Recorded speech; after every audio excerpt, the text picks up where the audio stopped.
Welcome, everyone, to this fourth webinar on the primordial feelings, how they block our ability to manifest who we are and what we want to do, and their interrelationship with the chakra. This has been a most fascinating area of inquiry for me. I've really been thrilled to put this information together. It's had so much to do with my own personal development, both as a person and as a healer. And it's extremely valuable in my work. And it's also, I think, fascinating knowledge just even to ponder. I wanted to start this evening with just a little comment about life in the pandemic under the influence of the novel coronavirus. I think it's been very difficult for a lot of people. Many of us people I know that are participating tonight and that I see in my practice are pretty used to being by themselves. They've been on long rounding courses in meditation, or they've otherwise, live either by themselves or with a significant other. And they're pretty comfortable. But there are a significant number of people that I encountered that are really having some difficulty with it.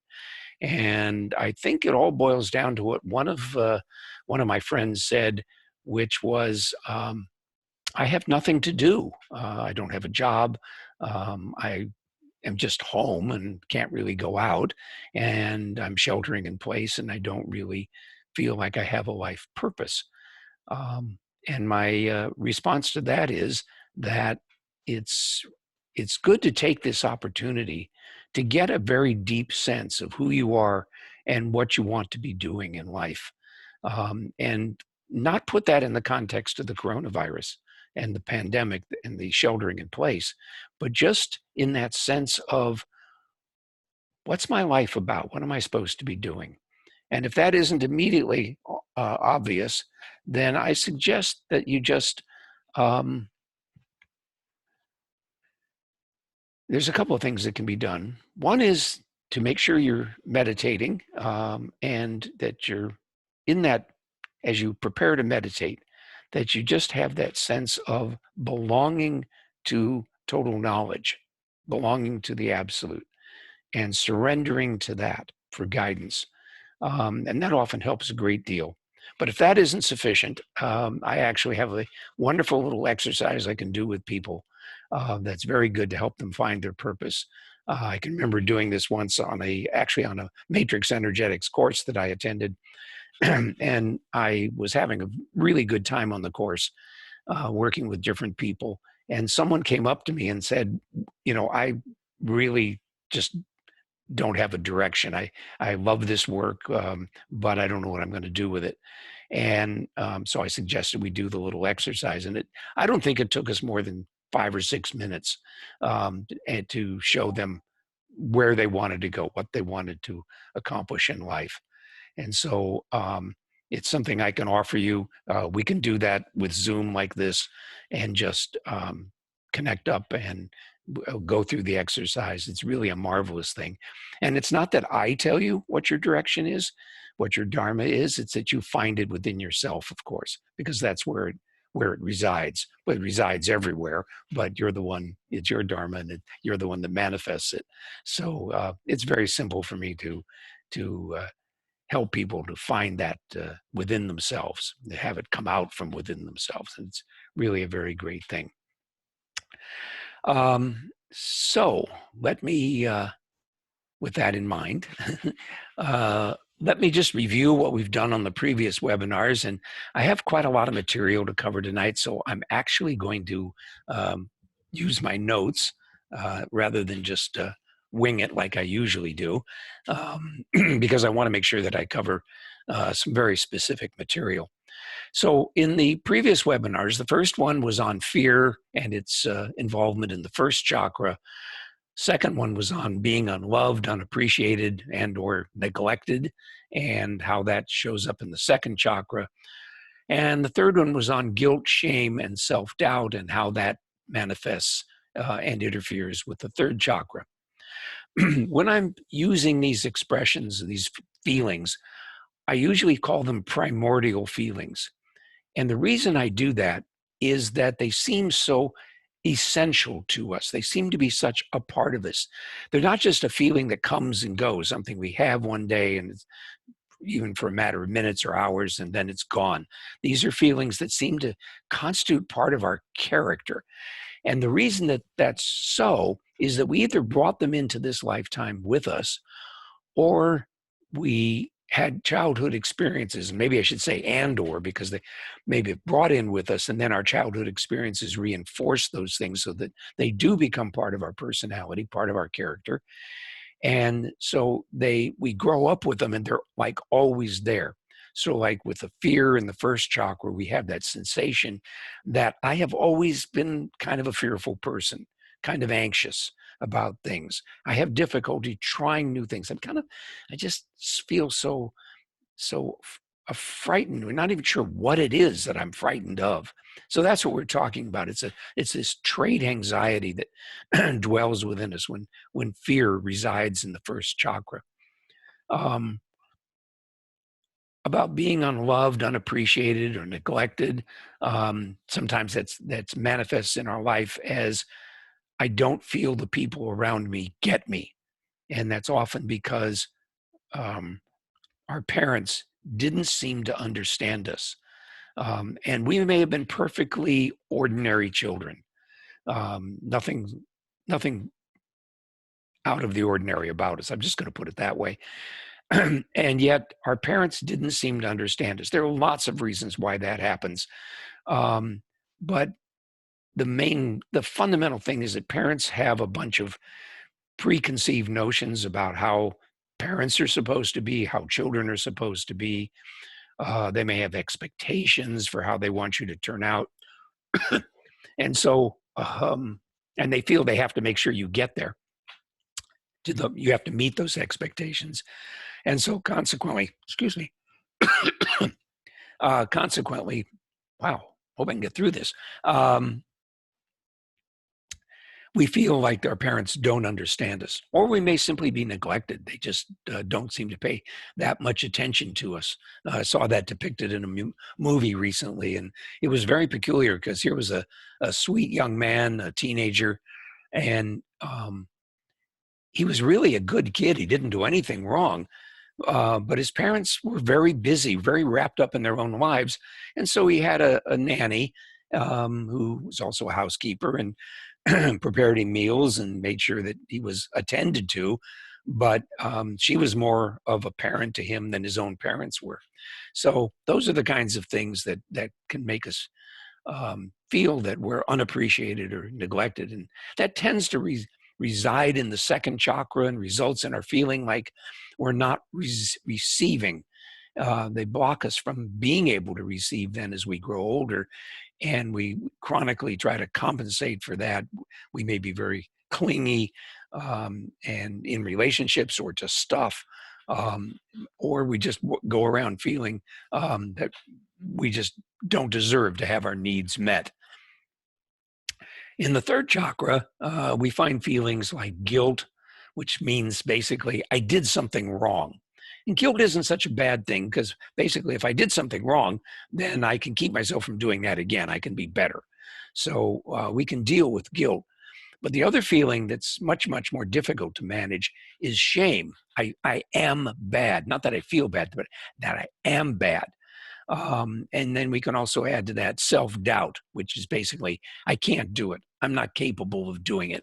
And so the third chakra gets us tied up in knots with conflicting memes, rules that we hold about who we are and what we're capable or not capable of, which prevent us from having the energy. We just don't feel like we have energy to meet our needs and to fulfill our responsibilities. So we wind up lacking confidence. We may have a hope for a reward, but we're also fearing criticism and shame for who we think, believe, or feel that we are. The treatment for that is self-empathy. And that can often, sometimes I use the term radical self-empathy. which means basically that we really sit down and say to ourselves, I'm okay. I can be who I am. And I'm a good person and I like who I am. And there's some things that can help you with that. And one of them is Ho'oponopono, which is the Hawaiian approach, which basically goes, I accept, or I'm sorry, but please forgive me. And I forgive myself if it's about me. I love you. I love myself unconditionally. And I am grateful. I am grateful for this opportunity to learn and grow and be a stronger and a bigger person. Okay, let's get down to what we're doing today, which is the primordial feelings that block us, that are we know as rejection, grief, which usually results from loss, criticism, blame, disappointment, resentment, bitterness, and their relationship to the fourth chakra. And as I look at this, my approach is a little different than most people, and I'm going to explain that. But I want to introduce this with a poem, and I'm going to try really hard now to put this up on the screen. Let's see how this goes. Click on that and share that. And I hope, I can't tell, but I hope that you are now seeing the poem. And I will read the poem to you. I think I'll read it a couple of times. And the poem goes, do not feed the monsters. Some are wandering thought forms, looking for a place to set up house. Some are sent to you deliberately. They come from arrows of gossip, jealousy, and envy, and inadvertently from thoughtlessness. They feed upon your attention and feast on your fear. The author of this poem, Joy Harjo, was the 2019 Poet Laureate of the United States. It's in a collection of her poetry. She's written many collections. I think she has 7 books out of collections. This one called Conflict Resolution for Holy Beings. It's on page 70 if you want to make a note. I'm going to read it again and annotate a little bit. Do not feed the monsters. Some are wandering thought forms, looking for a place to set up house. Thought forms, of course, are what we often call memes, and they're looking for a place to reside in your body where you might feel them. You may not recognize them as being specifically thought forms. You may not recognize them as being the kind of rules that you use to guide yourself to run your life. We all have rules, and that's not a bad thing, but they can be limiting. And so these wandering thought forms, wonderful expression for that. They're thoughts that come into our mind. I should be this, I should do that. Oftentimes they're very conflicting. We may have many of them that relate to any particular area of our life, our relationships, our diet, our routine, our career, our job, how we care for ourselves and our place where we live, and so on. So all of these memes. And then getting down to the theme of tonight's presentation, some are sent to you deliberately. That is, they're the things that people say to you and to you about you that make such an impression on us, such an impression that they literally become rules. They become memes, and then we are them. We're not separate from them. But it's important to realize that they come from gossip, jealousy, or envy, or even just thoughtlessness, just things people say without thinking that we take into ourself. And they feed on our attention. They feast on our fear that we're not good enough, we're not capable, and so on. And so we put ourselves in very difficult situations. Okay, if the technology is working, you should now be seeing me and not that screen. And I think it did. And I guess when I see the video of this, I'll find out whether or not it worked. It's the first time I've done it on one of these webinars, so that's why I'm sort of having fun with it right now. So going back, need to pick my notes up here. There they are. What I do differently. Tonight's topic is about the energies that we take on from others and from our world, our environment, everything about our environment. It's mostly about the people, but it can also be the environment. Right now, our environment is a pandemic. And that is kind of the dominant thing going on. But there are other things, of course. For one thing, there's the political situation, which is both, deeply connected with the pandemic, but then there's everything else that has been going on and will be going on. We're having elections. Primary elections are coming up here in Iowa now. We're going to have a general election in the United States in November. It's going to be, we suspect, rather bitterly contested. So that creates an atmosphere, things we have to deal with that can be very, very difficult to navigate. So our atmosphere brings us, and the people in our environment bring us all kinds of feelings, all kinds of judgments and criticisms. So let's go through and see how those things, how that works in our physiology, how those things affect our bodies. Now, my work focuses a great deal on the emotional energies. Emotions are things we feel, but they hold or express an energy. And so my work on this, on a more subtle level, is on the energy that is embodied in those emotions. And those emotions may be things that we felt in past lives or that we felt when we were very young. They can be anywhere in our timeline. And so, of course, the thing is that they're still present with us in this moment. We have to deal with them. We work with them. They influence us. Now, in my work in the fourth chakra is in the heart area here. And in my work, it's not just one place of energy in the chest, but actually three: a lower one that's down at the bottom end of the sternum, at the very base of the heart, a middle one that's in the center of the chest, and then an upper one that's up here about the level, we call it the manubrium sternum. It's the top part of the breastbone, and it's right there. And so when I'm working, I often find these specific emotions show up in these different locations within the heart or within the feeling level. And the thing about the heart, the thing about the chest and the heart chakra, is that this is where we take in energies from outside. There are also energies that we generate inside, but particularly this is where the stuff comes into us. This is where we feel things.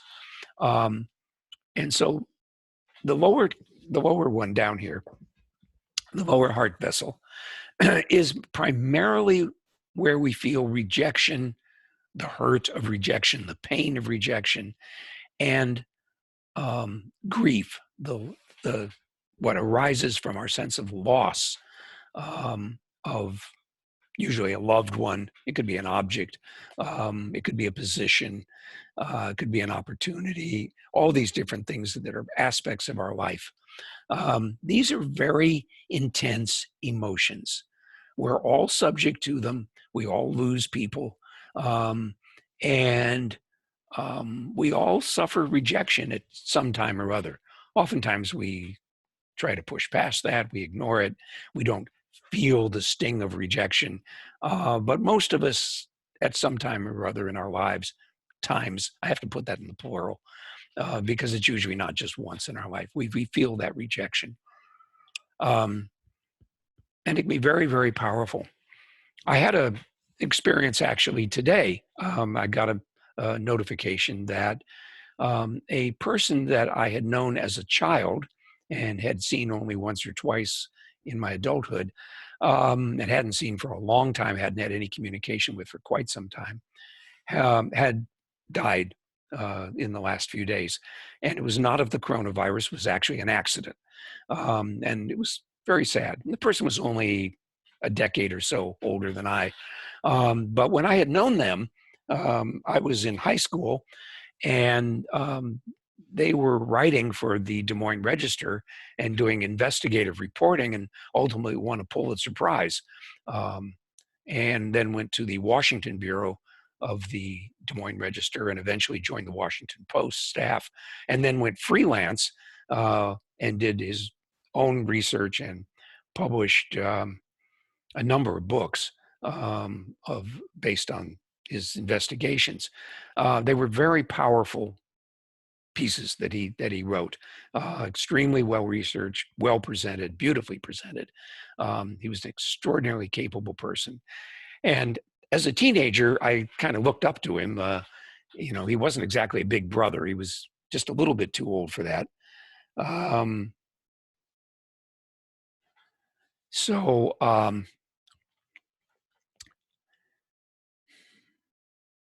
the reaction that I had to that was the feeling that this was a person to whom I admired and that I looked up to, and that I felt was extremely successful, and much more successful, you might say, than I ever felt that I had been or could be.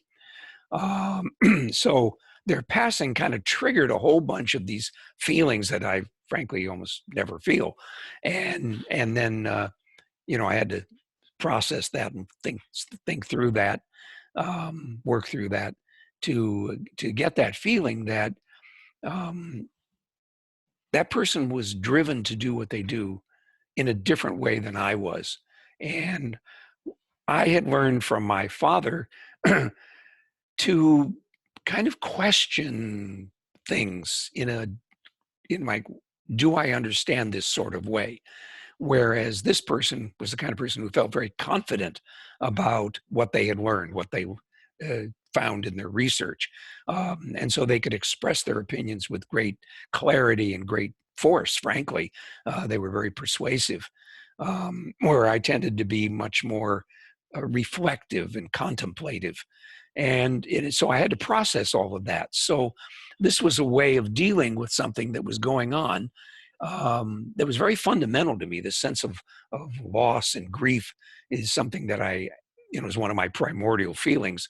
But how I dealt with that was this afternoon actually was kind of interesting to me, and I think I actually was able to get through that. So that's the kind of thing that comes up in the lower heart, the area where we feel either rejection from the environment or we feel the sense of loss that that comes when people die or move away or leave our lives in some way, or when we lose things, stuff, as I said, positions, security, and so on. So it can be very, very disturbing when these things come up, and it's very necessary to process those things. Moving up to the level of the middle heart vessel, this is where we take in criticism, accusations against us, indictments. Indictments are, they're from the legal system. That an evaluation is made and you are accused of something, whether it be by a grand jury or by the grand jury within somebody's mind. And then judgments are made, which is like there's an internal trial, there's a mental trial that goes on, and then judgments are made about us. Also, blame and hostility come in at this level. People blame us for things, or they're just expressing a rejection of us in a sense of being angry at us or competitive with us. So they're hostile towards us. It's not a friendly competition, but a very aggressive one. Now, these things are generally things that the outside world is directing at us that get us here in the middle heart vessel. Directed means or implies that there's a continuing flow of energy, not just an event where something happens, but that there's some continuing flow of energy. And that may be because we've internalized what happened to us, and we're holding on to it. And so that energy, even from past lifetimes, is continuing to block and disrupt the integration of our energy at multiple levels. Excuse me, making it unavailable for creative expression and for action, so that we can't live our dharma. It's also stuck in the sense that it continues without exhausting itself. It just stays there as though as though it was something sticky thrown against the wall, and it pop, and it's stuck on there, and it's not going to move. It just becomes a part of us. And so in that sense, it's a primordial feeling that we have. And it may lead us to feel exhausted due to the depletion of our energy, the lack of energy available for our thought and our action. So we can't get going, even though we might want to, because it's like, oh, I've got all these feelings, or I don't even know. It's just, I just don't have the energy. And that's very often the case. People often don't know. But fortunately, in the work that I do, I can get in there and find that energy. They don't have to tell me. I find the energy of that and can recognize what that represents, and even work with it without ever telling them. Because a lot of times, to tell people, they wind up going like, oh, well, I have this. And so they say even more stuck, because now they have an excuse, they have a reason that's built in. And so I often don't tell people what I find when I go in and work at this level. But it's on that level of the energy of the emotions. Let's get the third heart level here, the upper heart level. And this is where the disappointment, frustration, and resentment, jealousy, and bitterness that gets directed at us, and that sometimes we direct at others, but that's really just turning it around. We feel disappointed, frustrated. We may feel resentment, jealous of other people. But we've internalized that. We've taken that in, and it's hurt us. And then it affects us as we're describing. Okay, so what happens when we have taken on these feelings, when we have these primordial feelings in our system? I want to talk about the energy dynamics now. These feelings are taken in at the level of the heart. If we feel them, we usually, when something happens in our environment, something triggers us, we feel that in the heart usually first, rather than in those lower chakra. But their energy passes from the heart into the lower chakra. And in the lower chakra, where the lower chakra become distorted or blocked, we can think of the energy in them as tangled. And that's a pretty good description, the way I often see it. And so these tangles can form at various levels. And as I've described in previous webinars, it's usually not just at one level, but usually at all three levels to varying degrees, which is what provides a certain nuance into the way an individual is experiencing the effects of the emotions that they've taken on. So how do these cause illness? Physical diseases arise when this flow of energy gets blocked, choked off at the diaphragm. Diaphragm's not thought of as a chakra. It's just a place where the lower chakra, which govern the physical body, and the upper chakra, which govern more of our expression of our soul, interconnect. And while we can develop, of course, physical problems because of trauma or infections, taking in toxins, radiation, and so on, generally they're related to events that give us emotions, that give us an energy that then gets stuck in here. And so you have this dynamic between what's going on in the heart, which, even though it's above the diaphragm, it's still relating to the at least in my experience, it's relating to the physical chakra, the lower three chakra, that is the chakra that govern the physical body. And then that turns into disease, or the way it creates disease is that something gets transformed at the level of the diaphragm that separates us, if you want to think of it that way. It separates us from our physical body. And our physical body, it's like it screams out for attention Will you pay attention to me? I'm holding these feelings in my body. And if we don't attend to our body and don't attend to what's going on in there, we don't attend to that energy, then disease eventually arises to tell us, hey, this is where it's going on. This is what's going on in you. I'll give you an example of that in just a few minutes. These are all expressions, you can say, of karma. Karma can be life supportive or life deflating actions, things that we do that are either nurturing to us and our environment or deflating. I love that word. Taking the energy out of, taking the well-being away from ourself and our environment. It can also be due to life lessons that we have to learn that is part of our lifetime, part of our dharma, and tests of faith.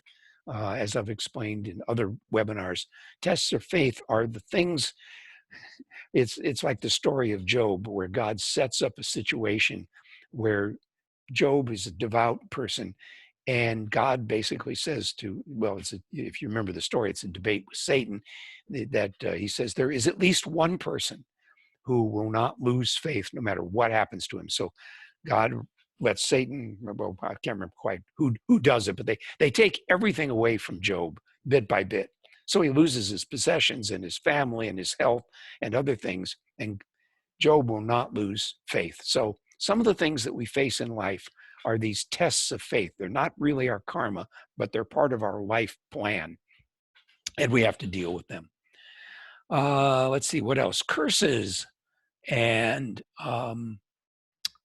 occasionally, very rarely, invasions by spirits or demons. Not a very common thing, but we can deal with those too. It's a kind of an interesting challenge for me to have to deal with that. Now, these blocks that are occurring, they block the flow of the energy up in the body and down again through the body, and then also outside the body. There's a field that goes, we call it a torus. It's like a donut, and it's like this around us. And then, of course, we have the kosha, the layers of our energy surrounding the body. And so this, when we do this analysis, which is to say, when I look at it, I just go where my attention goes. I work on wherever my attention goes. So we just follow what needs attention, what's asking for attention, and then work on that. So let me give you an example. We're running on a little bit here. I gave this example in the last webinar, but I'm going to elaborate because there's more to the story. I didn't have it all down last time. And so it's very interesting. So I'm going to just abbreviate it, but basically, my client had problems in the urinary system and also had difficulty succeeding in his life endeavors. He knew what he's supposed to be doing, but it was very hard for him to manifest stuff. And so my attention went first behind his navel, which was kind of a surprise to me because the problem was in the urinary system. And I thought that's where my attention would go, but it didn't. And I felt an energy tangle that was sad and heavy, as if weighted down. And indeed, there was another part of him that was pushing down on this first part of him. It's nice to think of them as parts. That second part was very angry. It was very hot feeling and frustrated. And it was frustrated with the first part. And so we got them to work that out. I'm going to skip most of the story here, but we got them to work that out. And that brought a great deal of relief. And my client actually could feel that there was some relief in his system. But later, another session, I returned to my client's energy field. And my attention went to something that felt squishy in the bladder and the prostate.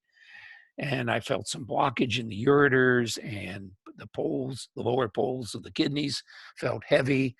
And I detected what I interpreted to be cancer in some pelvic lymph nodes. And I used some techniques, put this on the cosmic clipboard. I asked for some help. A blue-green light came shown on his prostate and bladder to help his healing. I tuned into the sound of the prostate and bladder. which I actually found, surprisingly, to be very symphonic, rich, and full of different tones, and very harmonious. But within that, I detected a very piercing, high-pitched sound that I took to be the noise of the malignant cells. It wasn't like there was a tumor, but it was just like there were some cells there. So I retuned that high-pitched sound to a lower frequency and integrated it with the harmonious sounds of his pelvic organs to bring the energy of that, because sound is an energy form, to bring that energy into balance. I looked for energies possibly associated with a fear of cancer, which is a natural thing, but also a fear of his power, which he had told me something about. So I let his power know that it's okay to urge or encourage the cancer cells to return to normal. And I asked those cells if it was okay, if they were okay with that, and they were. They said yes. Um, and then I sensed that the situation is about having an influence, not trying to control the cancer cells or anything else. That this wasn't about using power to manipulate or control situations. It was about using power in a sense of flow to bring about growth and development and greater happiness and greater joy in life. So now, to get down to what we're talking about today, my attention shifted to the client's heart and diaphragm, and I found some tangled energy there in those two locations that had continued to impede the healing. I had seen them before and had worked on them, but as so often happens with significant problems like this, it's like peeling off layers of an onion. You get one layer peeled off, and it looks a lot better. It feels a lot better. But then when you go back and later and you look again, you find that there's still more to deal with. So we dealt with that. I did some balancing techniques. And I sensed still, when I got all done with that and realized that my client had done all the work, the spiritual work, the development of understanding the actual ability to look in and see what was going on, and to understand, past life influences and everything else.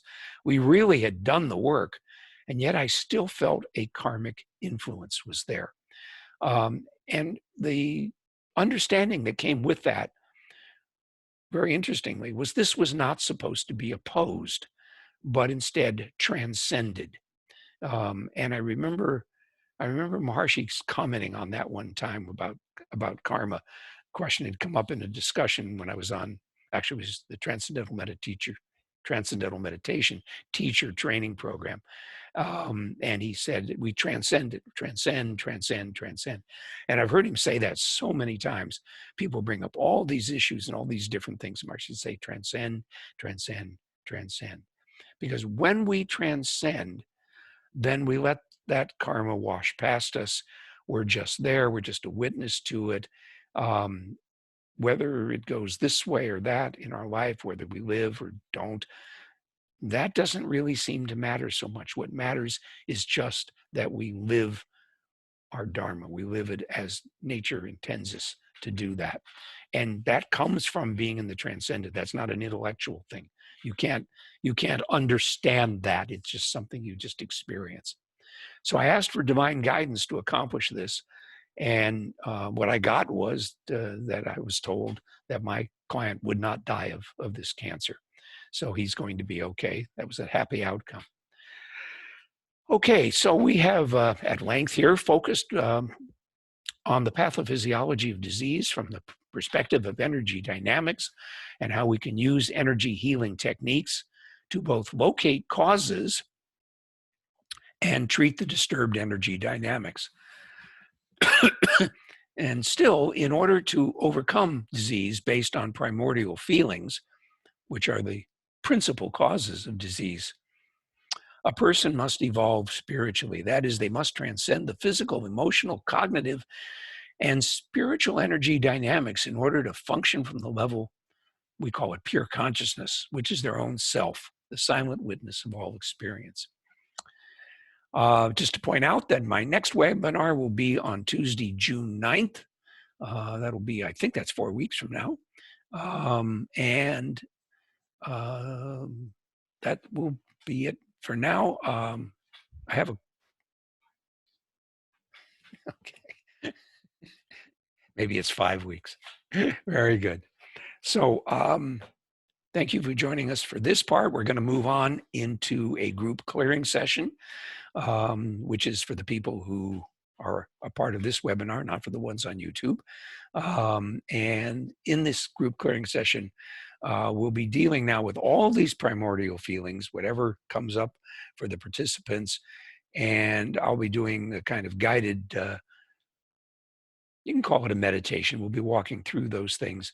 And as I do that, I will be checking in with everybody who's participating in this webinar and creating some balance for them.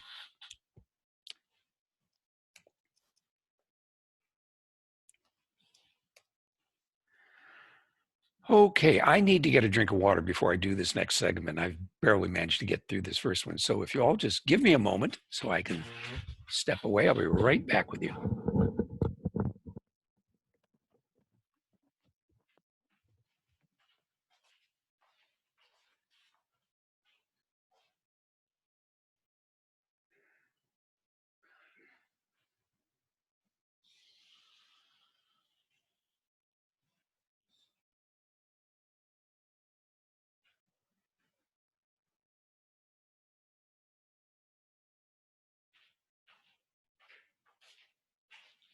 See if that helps.